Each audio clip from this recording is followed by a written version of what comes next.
দেখুন, এটা রাজ্য সরকার এবং শাসক তারা মনে করছেন ৬টি উপনির্বাচনে জিতে যে তাদের যত অনাচার, যত দুর্নীতি সেটা বোধহয় জাস্টিফাইড। যারা অপরাধী তালিকায় নাম তুলেছে শাসক ঘনিষ্ঠ এই অভিক দে, বিরূপাক্ষ বিশ্বাস, তাদেরকে আবার পুনর্বহাল করার চেষ্টা করছে। অভিক দে তার নামে কিন্তু ৩২টা হচ্ছে যে অভিযোগ, শ্লীলতাহানি থেকে শুরু করে, তোলাবাজি থেকে শুরু করে প্রমাণ সহ জমা পড়েছে। যে সেই ৩২টি অভিযোগের বিরুদ্ধে কোনো ব্যবস্থা নেয়নি স্বাস্থ্য সচিব, সেটিকে চেপে বসে আছেন বা নবান্ন সেটিকে চেপে বসে আছে বলা যেতে পারে। স্যার, অভিক দে এবং বিরূপাক্ষ বিশ্বাসকে ফের কাউন্সিলের পদে নিয়ে আসা হলো, কি বলবেন সে বিষয়ে? দেখুন, এটা রাজ্য সরকার এবং শাসক তারা মনে করছেন ৬টি উপনির্বাচনে জিতে যে তাদের যত অনাচার, যত দুর্নীতি, যত অপরাধ তারা যা করেছেন, বিশেষ করে ৯ই আগস্ট আরজি করের খুন ধর্ষণের ঘটনাকে ঘিরে, সেটা বোধহয় জাস্টিফাইড হয়ে গেল।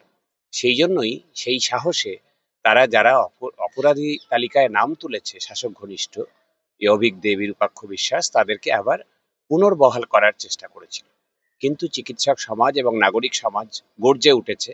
তারা ওই দিন ওখানে অবস্থান করেছে, জোরালো বিক্ষোভ দেখিয়েছে। ফলে দুদিন ওদের মিটিং ছিল, দ্বিতীয় দিন আর ত্রিসীমানায় এদেরকে দেখা যায়নি।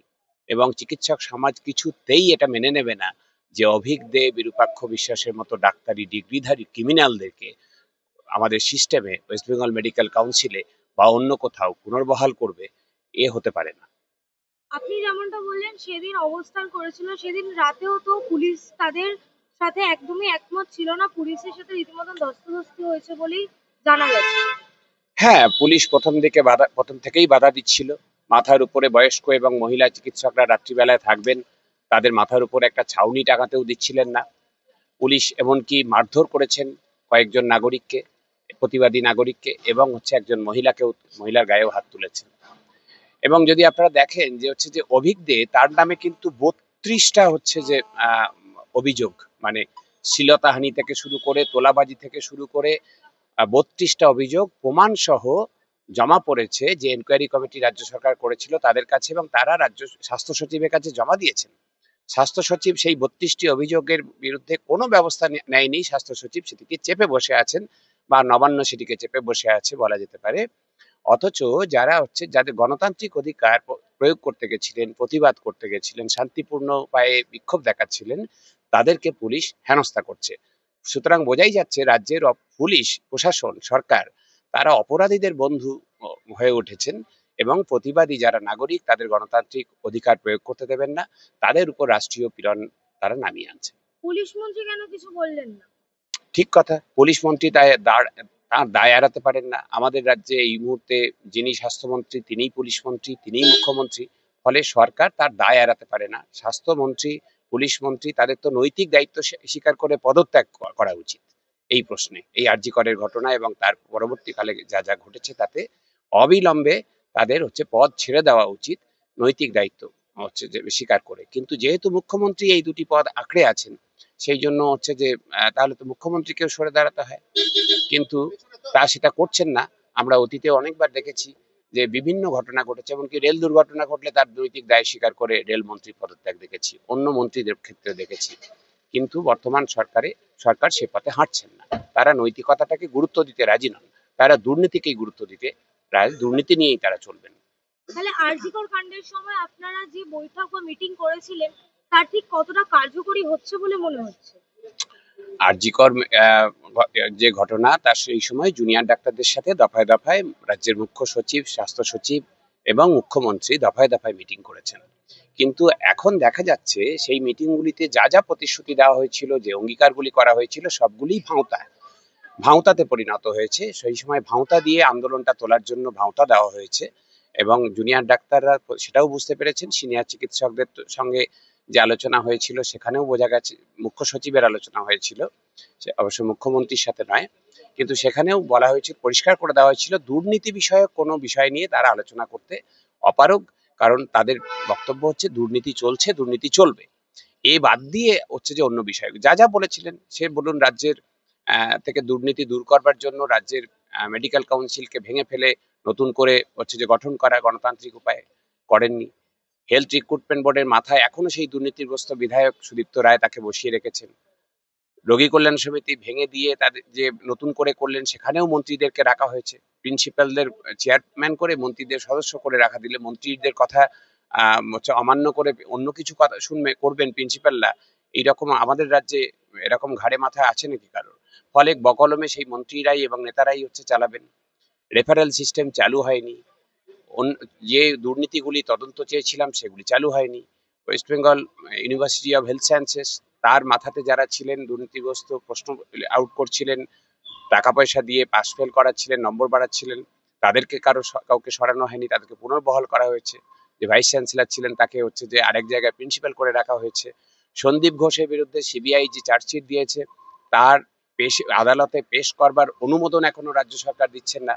অর্থাৎ হচ্ছে যে দেখা যাচ্ছে যে অপরাধীদের বন্ধু সরকারই রয়ে গেল আমাদের রাজ্যে, এবং তারা যারা প্রশ্ন তুলছেন তাদেরকে নানান রকম ভাবে হুমকি দিচ্ছেন, ভয় দেখাচ্ছেন, তাদের ক্ষতি করবার জন্য চেষ্টা করছেন। তাহলে তো ঘুরে ফিরে সেই থ্রেট কালচার। একদম থ্রেট কালচার। সেই জন্যই আমরা বলছি যে আমাদের রাজ্যে যতক্ষণ না থ্রেট কালচার এবং দুর্নীতির শিকড় উপড়ানো গেছে, যতক্ষণ না ন্যায় বিচার এর পরিবেশ পুনঃপ্রতিষ্ঠিত করা হয়েছে, যতক্ষণ না গণতন্ত্রের পরিসরটাকে পুনঃপ্রতিষ্ঠিত করা গেছে আমাদের রাজ্যে, ততক্ষণ অবধি আমাদের এ লড়াই চলবে। রাজ্য সরকার যে নতুন কমিটি গঠন করেছে তাতে আপনারা ঠিক কতটা খুশি? যে কমিটিগুলি গঠন হয়েছে সেগুলো সবই হচ্ছে লোক দেখানো কমিটি। সেই কমিটিগুলির মাথাতে যাদের রাখা হয়েছে, সদস্য যাদের করা হয়েছে, তাদের কোনো ক্ষমতা দেওয়া হয়নি। ইতিমধ্যেই তার মধ্যে কমিটির কয়েকজন পদত্যাগ করেছেন। তারা পদত্যাগপত্র মুখ্য সচিবকে পাঠিয়ে দিয়েছেন। ফলে হচ্ছে এই কমিটিগুলি থাকা না থাকা সমান, কমিটির বিষয় নয়, এগুলি সবগুলি হচ্ছে লোক দেখানো। আসলে যদি প্রশাসনের সর্বোচ্চ মহল তারা যদি চান যে এই অনাচার দুর্নীতিই চলতে থাকবে, এভাবেই তারা ভোটের পর ভোট জিতে যাবেন আর অনাচার করে যাবেন, দুর্নীতি করে যাবেন, তাহলে এইসব কমিটি গঠনগুলি লোক দেখানো, আইওয়াস ছাড়া আর কিছুই নয়।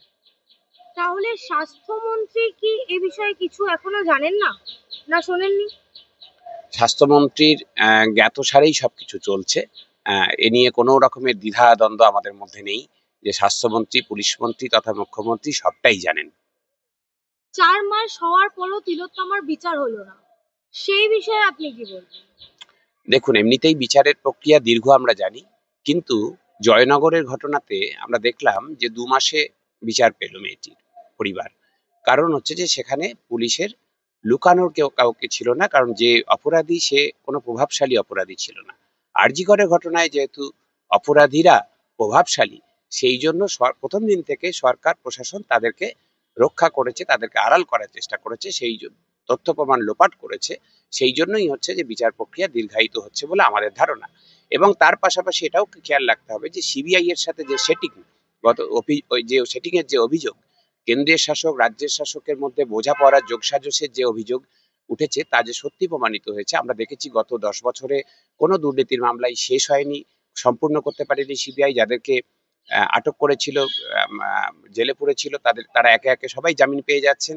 ফলে কোন দিন দেখবো আমরা সন্দীপ ঘোষ জামিন পেয়ে গেছে, বা হচ্ছে সঞ্জয় রায়ও জামিন পেয়ে শাসক দলের মুখপত্র হয়ে যেতে পারেন, বা অভিজিৎ মন্ডল জামিন পেয়ে আবার একটা বড় কোনো পদ পেয়ে যেতে পারেন, রাজ্যসভার সাংসদও হয়ে যেতে পারেন।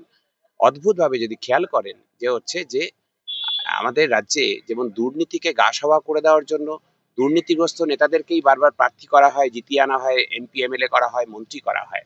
যাদেরকে দলনেত্রী বলেছিলেন, যখন হাত পেতে ঘুষ দিতে দেখা গেছিল নারদা কাণ্ডে, তোয়ালে মুড়ে কাউকে সান্ডো গেঞ্জি পরে, তাদের ক্ষেত্রে বলেছিলেন আগে জানলে টিকিট দিতাম না, 16 সালের নির্বাচনে। কিন্তু দেখা গেল তারপরে পরের নির্বাচনেও তাদেরকেই হচ্ছে তিনি টিকিট দিয়ে জিতিয়ে আনলেন এবং মন্ত্রী করলেন। একই রকম ভাবে এখানে আরজি করের ঘটনার প্রতিবাদে জহর সরকার রাজ্যসভার সাংসদ পদ ত্যাগ করলেন, অথচ তার শূন্যস্থানে এমন একজনকে নিয়ে এলেন যিনি অন্য দল থেকে বিতাড়িত হয়েছেন।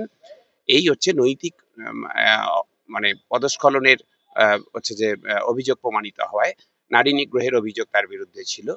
তাকেই সেই রকম একজনকে এই জহর সরকারের ছেড়ে আসা পদে প্রার্থী করছে যে দল, কতটা মরিয়া, কতটা বেপরোয়া। এবং তারা হচ্ছে দুর্নীতিটাকে যেমন গা সওয়া করিয়ে দিতে পেরেছেন, এখন নারী নিগ্রহ এইটাকেও গা সওয়া করিয়ে নেওয়ার জন্য এটা তাদের একটা পদক্ষেপ, সুচিন্তিত পদক্ষেপ। আপনি যেমনটা বললেন সিবিআই সেটিং, কারণটা কি? কারণ কি সে তো রাজনীতিকরা বলবেন। আমাদের যা ধারণা হচ্ছে সিবিআই অফিসার, আইপিএস অফিসার, রাজ্যের অফিসারদের যেভাবে তারা করেছেন। জানি না আমরা কোন জাদুমন্ত্রে শাসক দল তাদেরকে হচ্ছে যে হাত করেছেন। সিবিআই এর অফিসারদেরও হয়তো সেভাবেই হাত করেছেন, অথবা যেটা হচ্ছে যে অথবা নয়, তার সঙ্গে যেটা যুক্ত হয়েছে সেটা হচ্ছে কেন্দ্রের শাসক দল এবং রাজ্যের শাসক দল দেখছি একই সুরে কথা বলছে। কেন্দ্রের শাসক দল হতে পারে পার্লামেন্টে তাদের যা গরিষ্ঠতা জোটসঙ্গী চলে গেলে আমাদের রাজ্যের যারা শাসক তাদের সমর্থনের দরকার হতে পারে, বা অন্য কোনো বোঝাপড়া আছে কিনা আমরা জানি না। কিন্তু এটা পরিষ্কার যে আমরা দেখি যে নাগপুর থেকে নির্দেশ যখন আসে তখন এই দুই দলই, কেন্দ্রের শাসক দল রাজ্যের শাসক দল, একই সুরে কথা বলে বিভিন্ন ইস্যুতে। এই কদিন আগে দেখলেন না বিধানসভায় অপরাজিতা বিল, যেখানে মহিলাদের নাইট ডিউটি করতে দিতে বারণ করা হচ্ছে, সে হচ্ছে এরকম একটা রিগ্রেসিভ বিল, একটা পশ্চাদমুখী একটা বিল, যেটা পিছনের দিকে আমাদের টেনে নিয়ে যাবে, নারী স্বাধীনতাকে আরো খর্ব করবে। সেখানে হচ্ছে যে আমাদের কেন্দ্রের যারা শাসক দল, আমার রাজ্যের বিরোধী দল, তারাও কিন্তু কোনো সংশোধনী ছাড়াই ওই বিলটিকে সমর্থন করলেন। ফলে বোঝাই যাচ্ছে যে হচ্ছে এদের দৃষ্টিভঙ্গি এক। এই সমস্ত দিক দিয়ে নীতি, আর্থিক নীতি, সামাজিক নীতি, রাজনৈতিক নীতি, দর্শন সবই এক। শুধুমাত্র তারা লোক দেখানো, ঝগড়াঝাটি করেন মানুষজনকে ভুলিয়ে রাখার জন্য।